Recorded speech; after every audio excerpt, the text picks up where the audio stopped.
La puissance du sang. Bienvenue à la Cité royale, où la foi se renforce et la parole bâtit nos vies. Aujourd'hui, on plonge dans un sujet qui est au cœur même de notre foi, un pilier d'une puissance et d'une profondeur extraordinaire, le sang précieux de notre Seigneur Jésus-Christ. C'est un sujet qui est véritablement le fondement de tout.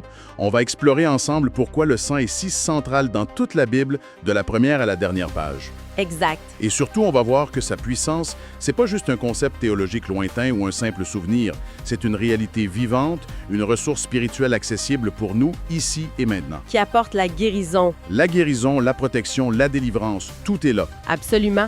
On va vraiment décortiquer ce que la parole dit sur la vie qui est dans le sang, comprendre la signification profonde de l'expiation et on va s'appuyer sur des témoignages concrets. Des témoignages qui démontrent comment cette puissance se manifeste encore aujourd'hui de façon spectaculaire dans la vie des croyants. Pour bien commencer, je pense qu'il faut revenir à la source, au livre du Lévitique. Lévitique 17.11. Exactement. C'est Dieu lui-même qui établit un principe immuable, car la vie de la chair est dans le sang. Ce n'est pas juste une observation biologique, là. C'est une déclaration spirituelle fondamentale. C'est la clé de tout. La perspective biblique est claire. La vie physique, c'est le reflet d'une vie spirituelle qui vient de Dieu. On le voit dès la création. Oui, dans Genèse 2, Dieu forme un corps à partir de la poussière, un corps inerte, sans vie. Puis, il insuffle en lui le souffle de vie. Et c'est là que tout change. C'est à ce moment précis que l'homme devient une âme vivante. Mais cette vie, d'origine divine, a besoin d'un véhicule pour se maintenir dans le corps physique. Et ce véhicule, c'est le sang. Le sang ne crée pas la vie, mais la transporte, il la soutient. Et c'est là que la distinction avec le sang de Jésus devient absolument cruciale.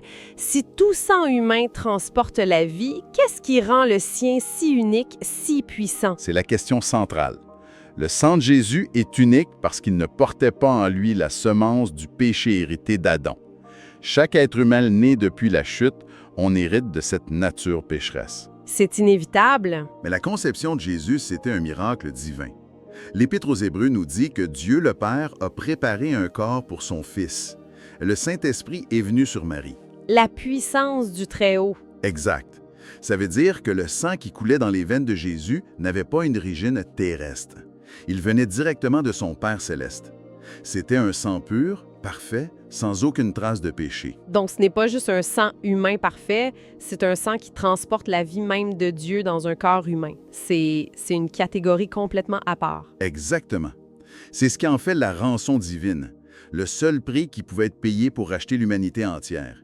Il n'y avait rien, mais rien de comparable dans tout l'univers. Ce qui nous amène directement au concept de l'expiation. On entend souvent ce mot, mais qu'est-ce que ça veut dire concrètement? Dans sa racine hébraïque, le mot pour expiation, c'est kaphar, et ça signifie littéralement une couverture. Une couverture. L'image est incroyablement parlante. Le sang de Jésus vient comme un voile qui nous cache, nous et nos péchés, du regard saint de Dieu. C'est une image magnifique qui trouve son origine dans tout le système de sacrifice de l'Ancien Testament. Pendant des siècles, des millions d'animaux ont été sacrifiés. C'est une préfiguration. Une ombre des choses à venir. C'est ça. Une ombre qui pointait vers la réalité à venir.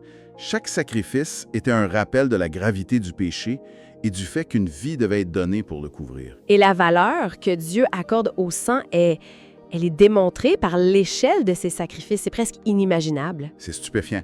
Prenons juste un exemple. La dédicace du temple par le roi Salomon.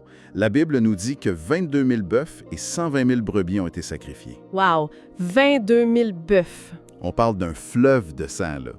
Et pourquoi une telle abondance? Pour démontrer une seule chose de manière éclatante. Même cette quantité astronomique de sang animal était insuffisante. Ça ne pouvait que couvrir temporairement. Exact, jamais l'enlever. Ça préparait les cœurs à comprendre qu'il faudrait un sacrifice d'une valeur infiniment plus grande. Seul le sang du Fils de Dieu lui-même pouvait suffire. Et ce sang a été versé d'une manière qui est à la fois terrible et glorieuse. Les sources qu'on a nous invitent à visualiser la scène du calvaire dans sa réalité crue. C'est une scène de sang. Tellement.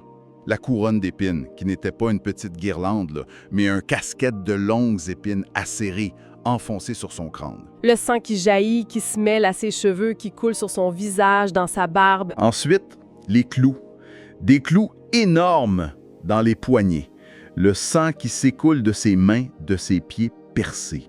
Son dos qui n'est déjà plus qu'une masse de chair à vif après le fouet romain. C'est une plaie ouverte qui saigne. Le bois de la croix est imbibé de son sang.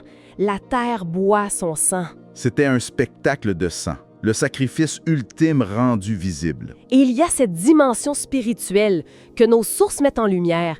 Une vision où, pendant que les hommes se moquaient, les anges du ciel pleuraient. Ils étaient là. Pas en spectateur impuissant. Non, en serviteurs. Ils recueillaient chaque goutte de ce sang divin comme le trésor le plus précieux de l'univers, pour le transporter jusqu'au trône de Dieu. Comme l'offrande parfaite et définitive pour les péchés du monde entier. C'est là que tout bascule, tu sais. Oui, Événement historique figé dans le temps. C'est une source de puissance qui est toujours active et disponible pour nous. c'est ce qu'on entend par invoquer le sang de Jésus. C'est ça. Il ne s'agit pas d'une formule magique, mais d'une application intentionnelle par la foi de la puissance de ce sacrifice sur nos situations. C'est de passer d'une connaissance intellectuelle à une appropriation active. C'est une transition parfaite. Et justement, avant qu'on continue, merci de vous abonner à la Cité Royale. Ça nous soutient vraiment et ça vous permet de ne rien manquer. C'est très apprécié. Alors, cette application active du sang, elle se manifeste de plusieurs manières très concrètes. La première, c'est pour la protection. La Pâque en Égypte. Le modèle parfait. L'ordre de Dieu à Israël était simple et précis. Prenez le sang d'un agneau sans défaut et appliquez-le sur les poteaux de vos portes. Et la promesse était claire. Je verrai le sang et je passerai par-dessus vous. Le sang a tracé une ligne de démarcation, une frontière spirituelle que l'ange, la mort, ne pouvait pas franchir. C'est la fameuse lignée de sang, la bloodline. On retrouve ça aussi avec Rahab à Jéricho, non? Absolument. Pour être sauvée, elle devait attacher un simple fil écarlate à sa fenêtre, un symbole clair du sang du salut. Et quand les murailles de la ville se sont effondrées, sa maison est restée debout. Toute sa portion de mur, ce fil a protégé toute sa maisonnée. Et ce principe est éternel. Un témoignage plus moderne vient de la Seconde Guerre mondiale en Angleterre. Ah oui. Une famille, la famille White. Ils vivaient au milieu de bombardements terribles. Chaque soir, le père prenait le temps de prier et de couvrir consciemment sa maison et ses enfants par le sang de Jésus. Wow. Une nuit, une attaque particulièrement violente. 13 bombes à haute capacité explosive sont tombées dans un rayon d'1 kilomètre. Le lendemain, leur maison était debout avec des dommages mineurs. Et toute la famille était sauve? Saine et sauve. Il disait que le sang de Jésus était le meilleur abri antiaérien du monde. C'est puissant. Et cette puissance ne se limite pas à la protection. Elle est aussi là pour la guérison. Oh oui. Il y a ce témoignage incroyable de Betty, une jeune fille de 16 ans. Elle était complètement aveugle d'un œil depuis sa naissance et son autre œil avait une vision très faible, Elle portait des lunettes très épaisses. extrêmement épaisse. Après une prière où le sang de Jésus a été invoqué avec ferveur sur ses yeux, le Seigneur a instantanément guéri son œil droit. En quelques mois, sa vision était devenue parfaite. C'est un miracle. Et c'est un miracle. Un autre témoignage, c'est celui d'un jeune enfant à l'hôpital, avec une tumeur. Le pronostic était très sombre, mais la prière a été faite en s'appuyant spécifiquement sur l'alliance qu'on a dans le sang de Jésus. Et puis? Peu de temps après, lors de nouveaux examens, les médecins, ils étaient stupéfaits. La tumeur avait complètement disparu. C'est l'illustration parfaite du principe Bible. Le sang de Jésus transporte la vie divine. Et cette vie agit comme un désinfectant spirituel. C'est une bonne image. Ça purge la maladie, l'infirmité, qui sont des manifestations de la mort. Et enfin, il y a la puissance du sang pour la délivrance. Ça, c'est un point majeur dans le combat spirituel. Oh que oui! Satan et les démons haïssent la mention même du sang de Jésus. Ils ne peuvent pas le supporter. Parce que ça leur rappelle leur défaite. Leur défaite totale et irrévocable à la croix. Le sang, c'est le reçu, la preuve de paiement qui a annulé tous leurs droits sur nous. Les sources rapportent des histoires où, au moment précis où le sang est proclamé, le démon qui se manifeste se met à crier. « Ne dis pas ça! Je n'aime pas ça! » Exactement. Dans un cas, juste avant d'être expulsé, un démon a même tenté une dernière ruse en disant que le sang était tout séché, espérant semer le doute. Mais cette déclaration même était l'aveu de sa défaite. La personne a été libérée sur le champ.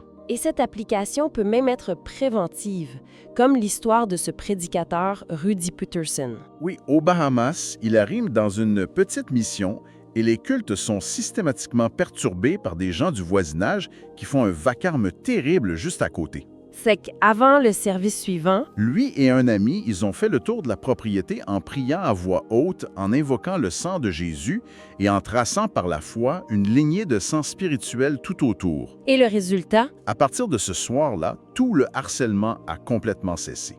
La paix a été établie. c'est extraordinaire de voir comment un principe spirituel peut avoir des conséquences aussi tangibles.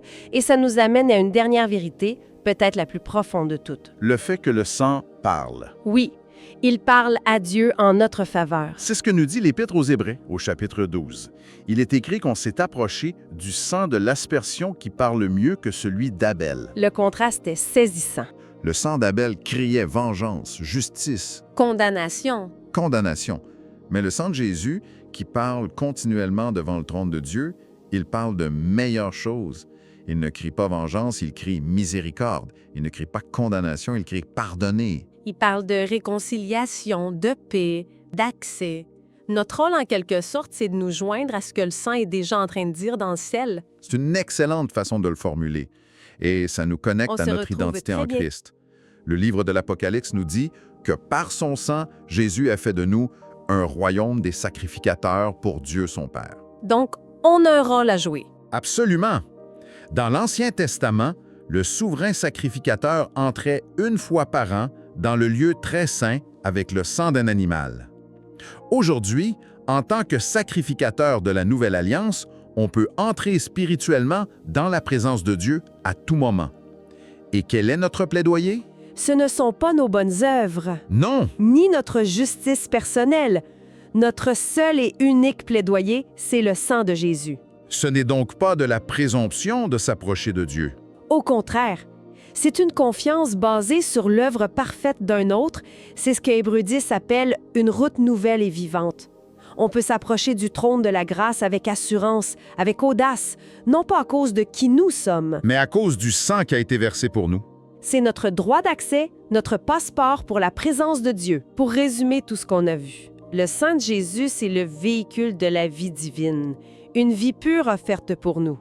Il procure une expiation parfaite, une couverture totale pour nos péchés. Et bien plus qu'un événement passé, C'est une source de puissance dynamique et disponible pour nous aujourd'hui, pour notre protection, notre guérison et notre délivrance. et ça nous laisse avec une réflexion pour notre propre marche. Les sources qu'on a étudiées suggèrent que l'Église, dans son ensemble, n'a pas encore pleinement saisi la dimension du combat spirituel qui se gagne par l'invocation du sang. Il y a encore tellement à découvrir. Des miracles extraordinaires, des percées incroyables sont possibles si on apprend à utiliser cette arme spirituelle. Alors la question se pose à chacun de nous, en regardant nos vies, nos familles, nos villes. Quelle est la prochaine situation où on est appelé à appliquer activement la puissance du sang? Pas comme un concept théologique. Non, pas comme un concept, mais comme une réalité vivante et victorieuse. Merci de nous avoir suivis. N'hésitez pas à partager cet enseignement autour de vous, à vos amis et à vos proches. On se retrouve très bientôt pour le prochain épisode de La Cité s'édifie, ici même dans la Cité royale. Soyez bénis.